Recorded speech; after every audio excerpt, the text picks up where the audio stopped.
찬양하면 그게 얼마나 은혜가 되는지 몰라요. 여러분도 동의하십니까? 네. 하나님께 영광이 되고 또 우리 열심히 준비해서 찬양하는 우리 성가대원들에게 격려를 보냅니다. 박수 한번 더 할까요? 네. 오늘도 예배 자리에 참여하신 여러분을 환영하고 사랑하고 축복합니다. 자, 옆 사람과도 인사하십시다. 오늘도 만나서 반갑습니다. 잘 오셨습니다. 은혜 많이 받으세요.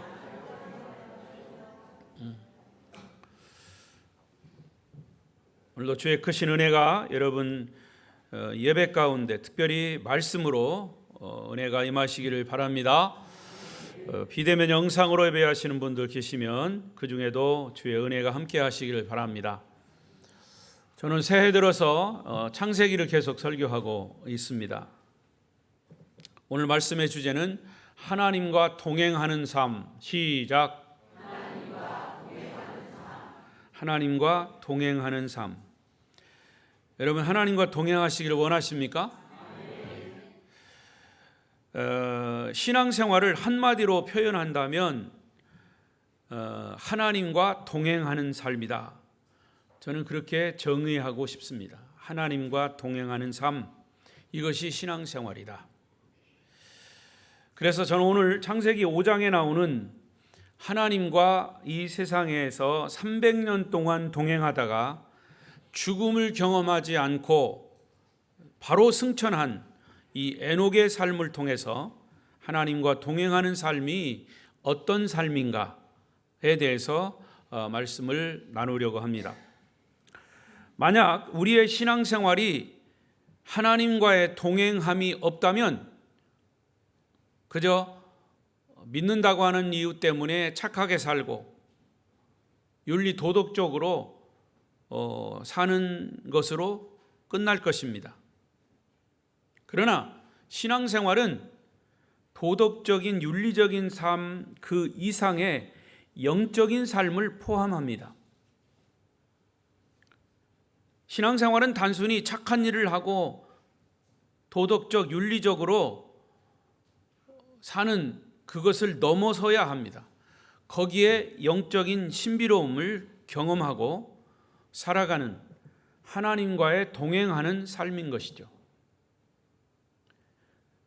그러면 오늘 에녹의 삶을 통해서 어떻게 사는 것이 하나님과 동행하는 삶인가? 그 질문에 대한 답을 찾고자 합니다. 그 첫 번째는 에녹은 하나님과 동행하게 된 결정적인 동기가 있었습니다. 사람들은 어떤 일을 할 때 동기가 있어요. 여러분 예수 믿는 교회 나오게 된 동기가 있었을 겁니다. 다 이유와 목적이 있을 겁니다. 이와 같이 에녹이 하나님과 동행하게 된 결정적 동기가 있었습니다. 오늘 본문 21절 22절을 읽어보십시다. 시작. 에녹은 65세에 무두셀라를 낳았고 무두셀라를 낳은 후 300년을 하나님과 동행하며 자녀를 낳았으며. 자, 여기 에녹은 무두셀라를 낳은 후에 하나님과 동행했다 그랬어요. 무두셀라를 낳기 전에는 하나님과 동행했다는 말이 없어요.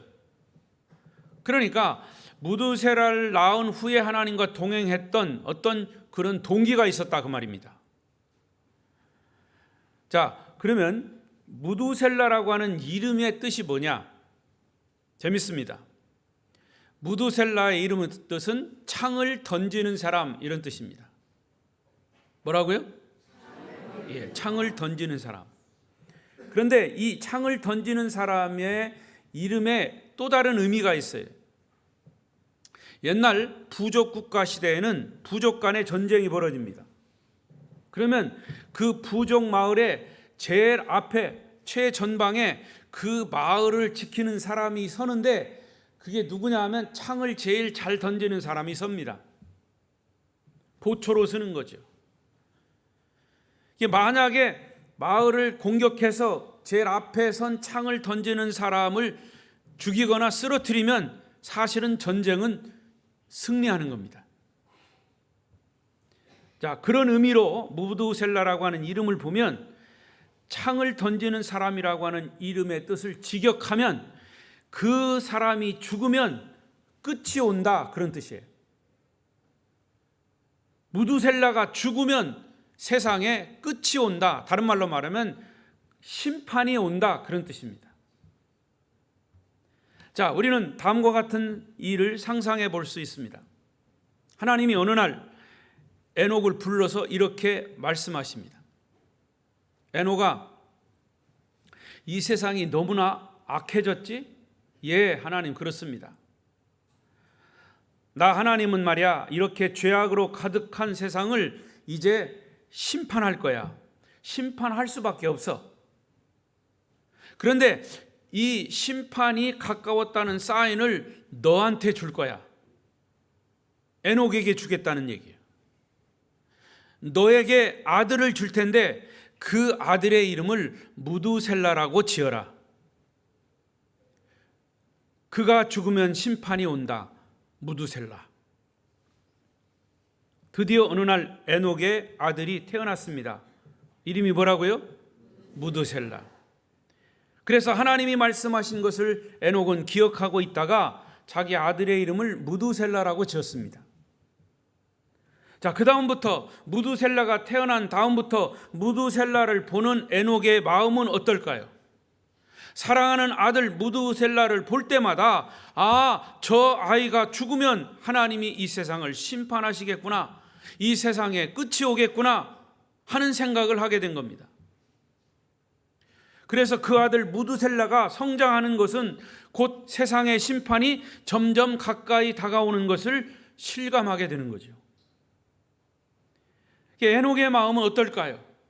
무두셀라, 오늘도 하루를 더 살아라. 좀 더 살아라. 더 살아라. 죽지 마라. 졸지 마라. 아마 졸지 마라 소리는 안 했을 거예요. 그래서 에녹은 하나님의 심판의 메시지를 받자마자 그의 삶이 바뀌기 시작했습니다. 에녹이 무두셀라가 태어나자마자 그의 삶이 바뀌었습니다. 무두셀라가 죽으면 세상의 심판, 세상의 심판. 하나님이 심판하면 나는 잘 살아야, 바로 살아야지. 철저하게 하나님의 말씀에 순종했고 하나님과 친밀한 교제 속에서 하나님과 동행할 수밖에 없었습니다. 이것이 에녹의 삶이에요. 여러분, 하나님과 동행한다는 말은 단순하게 하나님을 의식한다는 겁니다. 여러분, 하나님을 믿는 사람들이 이 세상에 살면서, 직장에서, 가정에서, 여러 가지 일상생활 속에서 하나님을 의식하며 살아가는 것이 하나님과 동행하는 거예요. 자, 성경이 이것을 증명하고 있습니다. 신약성경 유다서 1장 14절 15절을 보겠습니다. 시작. 아담이 7대 손 에녹이 이 사람들에 대하여도 예언하여 이르되, 보라, 주께서 그 수만의 거룩한 자와 함께 임하셨나니 이는 뭇사람을 심판하사 모든 경건하지 않은 자가 경건하지 않게 행한 모든 경건하지 않은 일과 또 경건하지 않은 죄인들이 주를 거슬러 한 모든 완악한 말로 말미암아 그들을 정죄하려 하심이라 하였느니라. 14절에 보면 아담의 7대 손 에녹이 이 사람들에 대하여도 예언하여 이르되, 하나님이 에녹에게 앞으로 뭇사람을 심판하신다고 예언하셔서 그 시대 사람들에게 심판에 대한 메시지를 에녹도 전했다는 얘기입니다. 에녹은 하나님과 동행하지 않을 수가 없습니다. 우리 아들 무두셀라가 죽으면 이 세상에 심판이 온다. 만약에 심판이 오면 하나님 앞에서 내가 심판을 받을 건데, 그 심판에 임하기 위해서는 내가 하나님과 동행하며 하나님의 말씀에 순종하며 살아야 되겠다라는 마음을 가지고 살았다는 것이, 그것이 하나님과의 동행한 에녹의 300년 동안의 삶이에요. 제가 어느 책에서 본 간증의 이야기입니다. 어떤 교회에 믿음이 아주 좋은 집사님이 있었습니다. 한 번은 몸이 좀 이상해서 병원에 가서 진단을 받았는데 의사가 입원을 하고 몇 가지 검사를 더 받으라고 말하는 겁니다. 그래서 아마 죽을 병, 혹시 암에 걸렸나 보다 이런 생각을 하고 있는데 병실 밖에서 가족들이 의사와 하는 이야기를 듣게 되었습니다. 이 환자의 생명이 얼마 남지 않았다는 겁니다. 그 이야기를 들은 사람은 이 환자는 믿음이 있는 분이었기 때문에 잠시 묵상을 했습니다. 내가 이제 얼마 남지 않았구나. 그렇게 당황하지 않고 그것을 현실로 받아들이기로 했습니다. 그때부터 자기의 삶을 정리하기 시작했습니다. 그래서 만나지 못한 사람, 만나야 할 사람, 해결하지 못한 문제 다 풀고 갚아야 할 빚도 갚고 그동안 관계가 좋지 않았던 사람과 만나서 서로 화해하고 그러면서 치료를 받는데 몸이 더 나빠지지 않는 겁니다. 암에 걸려서 그 암이 세포가 자꾸 늘어나가지고 더 아파야 됨에도 불구하고 더 나빠지지 않는 겁니다. 이상하게 여긴 주변 사람들이 다른 병원에 가서 한 번 더 검진을 해보라고 해서 다른 병원에, 더 좋은 병원에 가서 검진을 받아보니까 이게 웬일입니까? 암이 아니더랍니다. 오진이었습니다. 그때 주변 사람들은 말하기를 그동안 죽는 줄 알았는데 돈도 많이 쓰고 빚도 갚고 인심도 많이 썼는데 당신 억울하지 않냐? 그러나 그 사람은 이런 고백을 했습니다. 나는 지난 6개월 동안 죽음을 준비하면서 내 인생을 그렇게 진지하게 살았던 적이 없었습니다. 이제 나는 앞으로도 이런 마음을 가지고 계속 살 겁니다. 죽음을 준비하는 자세로. 여러분, 만약 여러분의 삶이 단 하루 24시간만 남아있다면 여러분은 남은 시간을 어떻게 사실랍니까? 내 인생 삶이 24시간 하루 남아있다면 과연 내가 어제 살았던 것처럼 살 수 있을까요? 아마도 오늘이라고 하는 삶은 훨씬 달라질 겁니다. 오늘이 내 인생의 마지막 날이라면 내가 해야 할 말, 내가 해야 할 일, 정리할 것들 얼마나 한순간 한순간이 소중하고 진지할까요? 에녹 역시 어느 날 하나님의 심판의 메시지를 듣자마자 하나님과의 바른 관계를 맺으면서 하나님과 동행하는 삶을 시작한 겁니다. 이것이 에녹이 하나님과 동행하는 삶의 중요한 동기가 되었던 거죠. 여러분, 기분이 언짢을지 몰라도 여러분은 죽음을 어떻게 준비하십니까? 제가 누누이 말씀드린 것처럼 요즘 과거에 얼마 전까지만 해도 웰빙이 있어. 웰빙, 어떻게 잘 사냐, 뭘 먹어야 잘 사냐, 뭘 입어야 잘 사냐, 웰빙 시대였지만 지금은 조금 차원을 넘어서 웰다잉입니다. 웰다잉, 어떻게 잘 죽느냐 이거예요. 사실 잘 사는 것은 죽음을 잘 준비하기 위한 겁니다. 우리는 웰다잉이어야 됩니다. 어떻게 하면 잘 죽음을 준비하며 사느냐 이거죠. 죽음을 잘 준비할 수 있는 방법은 하나님과의 동행하는 삶인 것이죠. 두 번째로, 에녹이 하나님과 동행할 수 있었던 이유가 있습니다. 동기가 있었고 또 다른 이유가 있습니다. 그것은 단순히 성경은 하나님을 향한 믿음이었다 그랬습니다. 믿음. 자, 히브리서 11장 5절 에녹에 대해서 이렇게 얘기합니다. 시작. 믿음으로 에녹은 죽음을 보지 않고 옮겨졌으니 하나님이 그를 옮기심으로 다시 보이지 아니하였느니라. 그는 옮겨지기 전에 하나님을 기쁘시게 하는 자라 하는 증거를 받았느니라. 에녹은 믿음으로 살았다 그 말입니다. 하나님을 기쁘시게 하고 하는 그런 믿음을 가지고 살았기 때문에 많은 사람들이 그를 그렇게 믿음이 있는 자로 인정했다는 거지요. 여러분, 누구든지 하나님을 믿지 않고서는 하나님과 동행할 수 없는 거예요. 한 남자와 한 여자가 만나서 부부가 됐습니다. 일생을 살아가는 것, 그것의 가장 밑바닥에는 믿음이 있기 때문에 사는 겁니다. 믿음의 동행이에요. 이따금씩 이런 부부의 삶이 깨지는 경우가 있습니다. 자주자주 그런 가정이 있습니다. 위기의 남자들, 위기의 여자들. 왜 그렇게 가정이 깨질까요? 여러 가지 원인이 있겠지만 가장 큰 원인은 불신 때문입니다. 서로를 믿지 못하는 거예요. 남편이 아내를 믿지 못하고 아내가 남편을 믿지 못하는 겁니다. 그러면 동행은 깨질 수밖에 없는 거예요. 어떤 관계이든지 서로를 믿지 못하면 깨지는 겁니다.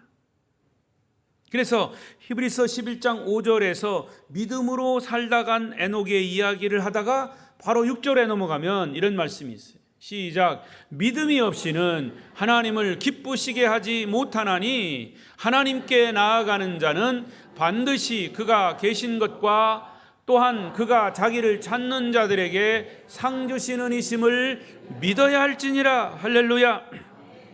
믿음이 없이는 하나님을 기쁘시게 못한다. 여러분, 자녀가 부모를 기쁘게 하는 게 뭡니까? 부모의 말씀을 잘 따르고 부모를 의지하는 겁니다. 만약에 반대로 부모의 말씀에 자녀가 불신하고 무슨 말도 안 듣고 이웃에서 순종하지 않고 그러면 그 부모가 자녀를 생각할 때 이는 불효하는 놈이라고 생각할 겁니다. 마찬가지, 우리가 하나님을 믿는 사람들로서 하나님의 기록한 말씀을 잘 믿고 따르는 것이, 아까 말씀드린 대로 하나님을 의식하며 살아가는 것이, 그게 믿음이라는 거죠. 믿음이 있어야 그 하나님의 마음을 기쁘시게 한다는 거죠. 여러분, 저는 성경 전체의 메시지, 특히 구약 성경의 핵심 메시지를 한마디로 요약하면 여호와를 신뢰하라, 하나님을 신뢰하라 하는 메시지예요. 시편 37편 3절에 보십시다. 시는 이렇게 고백했습니다. 시작. 여호와를 의뢰하고 선을 행하라. 땅에 머무는 동안 그의 성실을 먹을거리로 삼을지어다. 여러분이 그렇게 믿으십니까? 성실하신 하나님, 신실하신 하나님, 그 하나님을 신뢰할 때 하나님과 우리 사이에 동행이 이루어지는 것이죠. 이 동행의 본질이 바로 믿음이라는 말입니다. 저나 여러분도 믿음으로 하나님을 신뢰하면서 오늘 하루도 또 내일도 모레도 하나님을 의지하며 살아가는 것이 믿음의 삶이에요. 신앙생활인 겁니다. 때로는 내 삶의 환경이 힘들고 고달퍼도, 원망스러워도, 갑자기 닥쳐오는 어떤 사건으로 말미암아 정말 가슴이 먹먹해지는 아픔이 몰아쳐도 변함없이 역사의 주인 되시고 내 삶을 붙들고 섭리하시는 하나님을 신뢰하시기를 바랍니다. 여러 가지 주변 환경과 사람들 때문에 우리의 삶이 위축될 수 있습니다. 정말 내가 믿었던 사람이 배신하고 떠나는 것을 볼 때 정말 배신감을 느끼고 원망하게 되고 불평하게 되지만, 그러나 우리가 하나님을 믿는 믿음 가지고 결국에는 합력해서 선을 이루실, 우리를 선하게 인도하실 그 하나님을 신뢰하시기를 축원합니다. 이것이 곧 하나님과의 동행입니다. 오늘날 이 세상은 정말 그 무엇도 그 누구도 믿지 못할 일들로 가득 차 있습니다. 이런 세상에서 믿을 수 있는 분은 오직 하나님 한 분이신 겁니다. 그 하나님과 동행한다는 것이 여러분에게 행복이요 축복이 되는 줄로 믿습니다. 주와 같이 길 가는 것 즐거운 일 아닌가? 우리 주님 걸어가신 발자취를 밟겠네. 한 걸음 한 걸음 주 예수와 함께 날마다 우리 걸어가리. 옛 선지자 에녹같이 우리들도 천국에 올라갈 때까지 주와 같이 걷겠네. 하나님은 우리의 반석이십니다. 주님은 우리의 성실함의 근거가 되신 겁니다.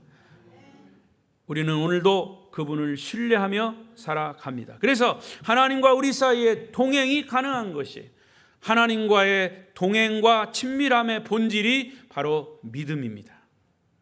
이런 고난의 때일수록 하나님을 향한 믿음이 흔들리지 않기를 바랍니다. 세 번째로, 에녹이 하나님과 동행한 결과가 있습니다.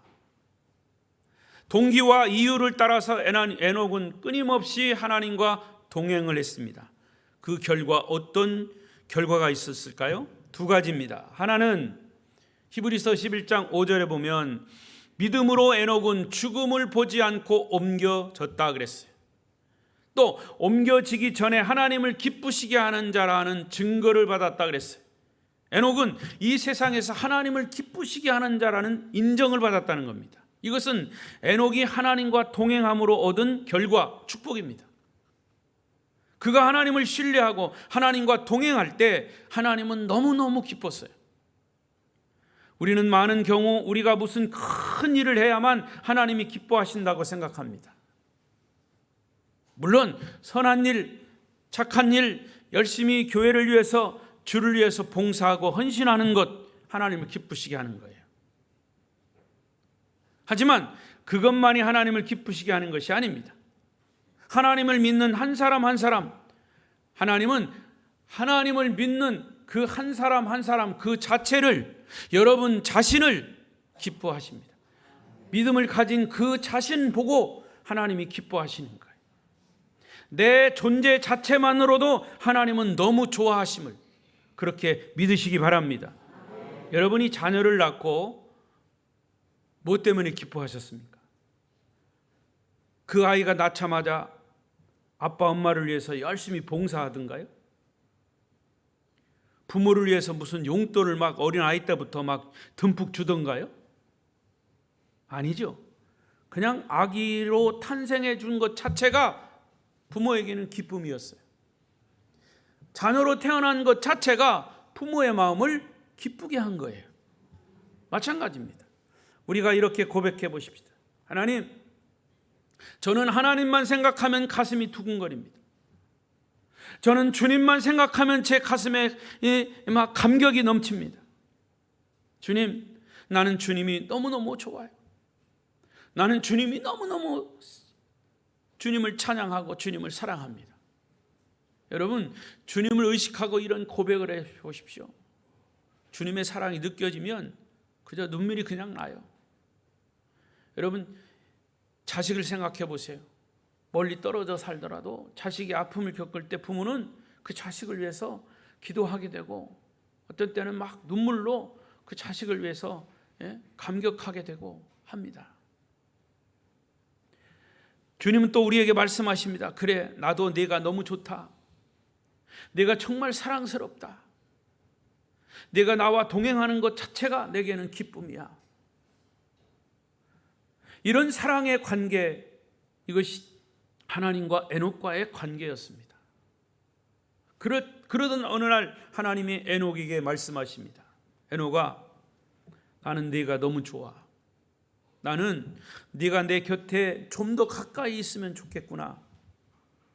너 오늘은 단단히 준비하고 나를 따라오너라. 어디 가시게요? 글쎄, 따라와 봐. 좋은 일이 있을 거야.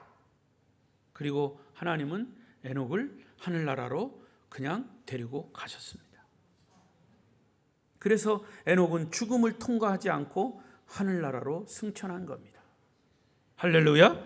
여러분, 이것이 바로 하나님과 동행한 백성들의 삶인 것이죠. 여러분은 어떤 사람으로 일생을 살기 원하십니까? 하나님과 동행하는 에녹의 삶에 여러분은 동의가 되십니까? 에녹의 삶이 정말 부럽지 않습니까?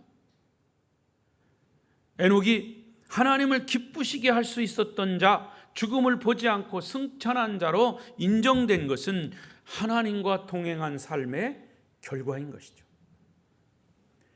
그리고 에녹이 하나님과 동행했던 결과 중에 다른 한 가지는 그가 이 땅에 사는 동안 하나님의 사랑, 하나님의 심판을 열심히 전했다는 사실이에요. 앞에서 보았던 것처럼 유다서 1장 14절에 보면 에녹이 자기 시대의 사람들에게 예언을 했습니다. 읽어보겠습니다. 14절 시작. 아담의 7대 손 에녹이 이 사람들에 대하여도 예언하여 이르되 보라, 주께서 그 수만의 거룩한 자와 함께 임하셨나니. 여기 예언했다는 말은 앞으로 심판이 있다는 사실을 전했다는 거예요. 우리로 말하면 전도했다는 거예요. 다가올 심판에 대해서 미리 에녹은 알고 있었습니다. 너는 아들을 낳을 것이야. 그 아들의 이름을 무두셀라라고 지어라. 무두셀라가 죽으면 이 세상에 심판이 와. 에녹이 세상에 하나님의 심판이 있다는 것을 혼자만 알고 있었을까요? 그는 심판의 절박성을 다른 사람들에게도 전할 수밖에 없었습니다. 세상 사람들이요, 하나님의 심판이 곧 올 겁니다. 하나님이 내게 분명히 말씀하셨습니다. 말씀만 하시지 않고 우리 아들 무두셀라를 낳게 하셨고, 그 무두셀라가 죽으면 심판이 온다고 그 증거로 우리 아들을 낳게 하셨습니다.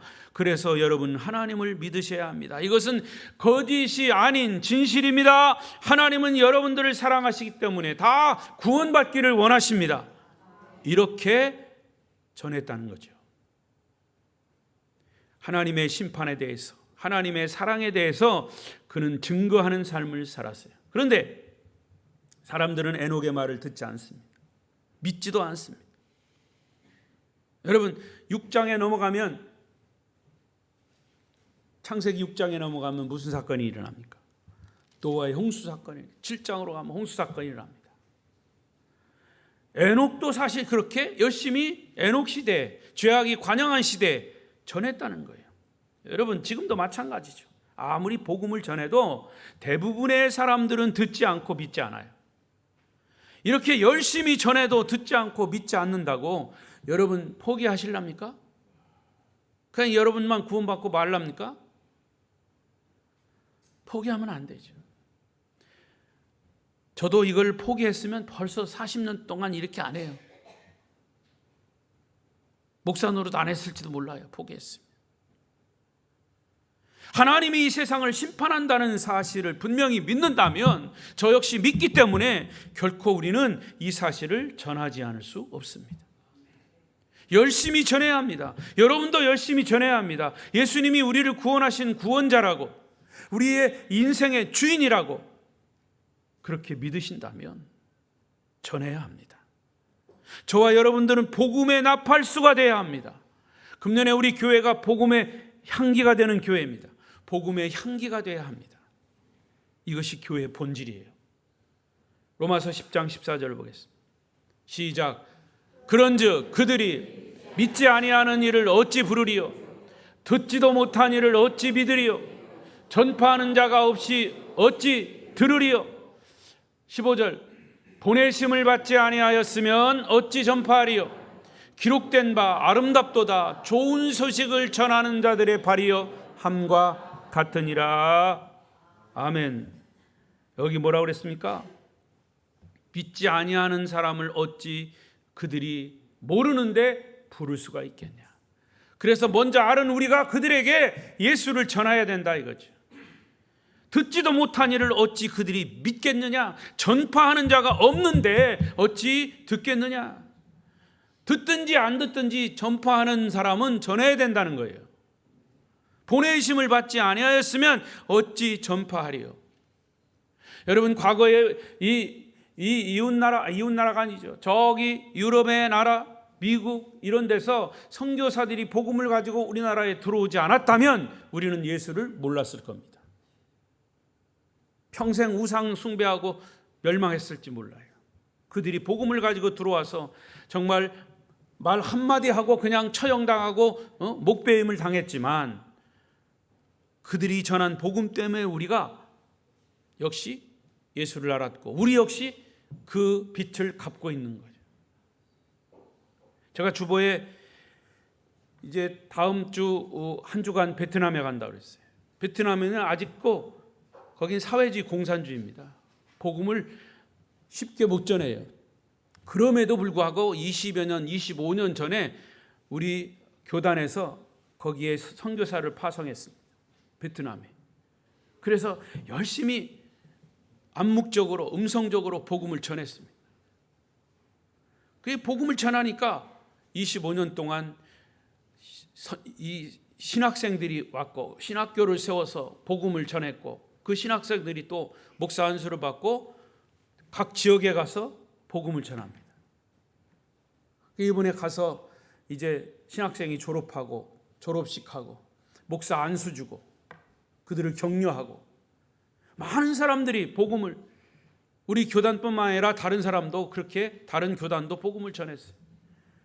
그것을 볼 때 정말 마음이 절절합니다. 과거에 우리도 그런 선교사들을 통해서 복음을 받아들였어요. 우리가 이렇게 예수 믿고 잘 살게 되었다면 그들에게도 복음을 전해야 할 사명이, 복음의 빛을 우리가 갚아야 된다는 거예요. 여러분이 직접 못하는 것, 제가 대표로 가서, 우리 교단 대표로 가서 그들에게 복음을 전하는 것이죠. 할렐루야. 전하는 사람이 없는데 어찌 들으리요? 전하는 사람이 있어야 준비된 사람들이 듣습니다. 여러분, 복음 전하는 건 희한해요. 내가 그렇게 복음 전하겠다고 마음 먹으면 누군가에게도 복음을 준비된 사람이 있더라는 거예요. 내가 교회 평생 안 나갔는데 나가고 싶은 마음이 생겼어. 그런데 누구라도 나를 좀 교회 가자고 한마디라도 좀 해주면 내가 갈 텐데 혼자 가기가 뻘쭘한 거예요. 그때 바로 준비된 여러분이 그렇게 말 한마디로 그 사람이 전도된다는 사실 믿으시기 바랍니다. 여러분이 복음의 편지라고 하는 사실, 복음이라고 하는 편지를 전달하는 배달부가 되시기를 바랍니다. 오늘 말씀해 보듯이 에녹은 유명합니다. 무엇 때문에 유명합니까? 하나님과 300년 동안 동행하고 죽음을 거치지 않고 승천했기 때문에 유명합니다. 그에 못지않게 성경에 유명한 사람이 또 있어요. 그의 아들 무두셀라. 그는 성경에 가장 오래 산 사람이에요. 몇 살 살았다고요? 몇 살이요? 여러분, 그게 믿어져요? 성경에 기록된 거니까 믿는 거죠. 969세, 1000년 가깝게 살았어요. 여러분, 홍수 심판이 있기 전에는 사람들이 그렇게 수백 년 동안 살았어요. 성경의 기록이에요. 성경에 가장 오래 산 사람이 무두셀라입니다. 969세. 지금으로서는 상상할 수 없는 죠. 그런데 성경을 계속 읽다 보면 뜻밖의 놀라운 사실을 발견합니다. 저는 이 부분을 여러 번 여러분에게 말씀드렸어요. 혹시 이 부분을 처음 듣는 분들은 놀라움을 감추지 못합니다. 저는 처음 이 부분을 발견하고 얼마나 깜짝 놀라고 충격을 받았는지 몰라요. 성령께서 조명하셔서 깨달아야 할 줄로 믿습니다. 자, 25절 27절까지 보면 에녹이 무두셀라를 낳았고 무두셀라는 라멕을 낳았고 라멕은 노아를 낳았다. 그러면 노아는 무두셀라의 손자예요. 자, 계산해 보겠습니다. 무두셀라는 187세에 라멕을 낳았습니다. 라멕은 182세에 노아를 낳았습니다. 그러면 여기 노아가 태어났을 때 무두셀라의 나이는 몇 살이냐? 187 플러스 182, 369세입니다. 그런데 무두셀라는 몇 살까지 살았다고요? 969세.